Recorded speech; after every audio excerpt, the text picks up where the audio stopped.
Hi, I'm Vanessa Sturgeon. What a stunning view.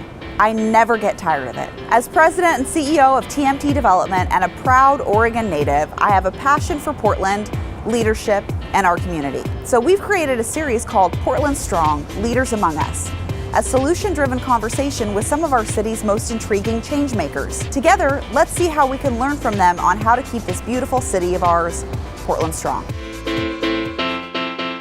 One of the biggest national conversations going on is about race relations and diversity. These conversations don't just impact minorities, they affect all of us.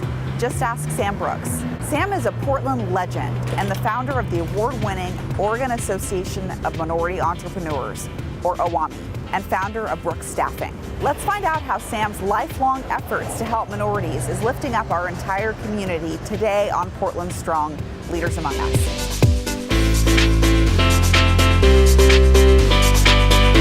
Well, Sam, let's talk about your business focus. You have Brooks Staffing and OAME, and both of those organizations are really focused on solutions. Yes. So how is OAME driving solutions in minority business? We raise money for our kids programs with this, and on the inside of this, it says if you're in business and not making a profit, you're going out of business. We're trying to help businesses to understand what they need to do to be successful. So if a business within OAME is struggling in an area, they can come to the organization and they'll get support. Absolutely. We start with that. How is lifting up minorities part of OAME's mission? Everybody's in and nobody's out. That's our philosophy. If we could get that concept in my mind fully together in our country, we would have everything solved. It sounds so simple.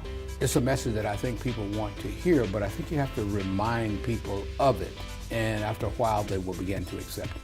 They want to hear that they're welcome and included. Right, exactly. You have a very interesting story of your upbringing. Yeah. And I think that people would love to hear a little bit about how you grew up and how did you end up here today?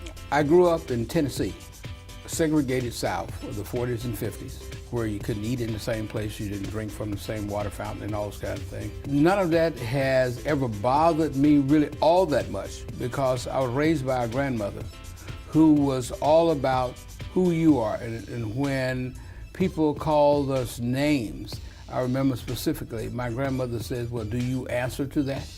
And I said, no. She said, well, then you don't have to worry about that then, do you? I came to Oregon in 1968 in between my second and third tour of duty in Vietnam. Met Howard Vollum, founder of Tektronix. And he said, if you come back to Oregon, look me up and I'll give you a job. So on the other hand, I've been kicked out of places. One particular, I walked in and to give my card and they said, when we are not looking for affirmative action candidates, we're also not looking for people that find it. And I said, well, I didn't mention affirmative action, but I see we probably not gonna talk. 2 years later, the same person called me and said, you may not remember me. And I said, oh yeah, I remember you. And he said, we've been told by the federal government that you wrote a lot of federal regulations that you were the person that we should talk to.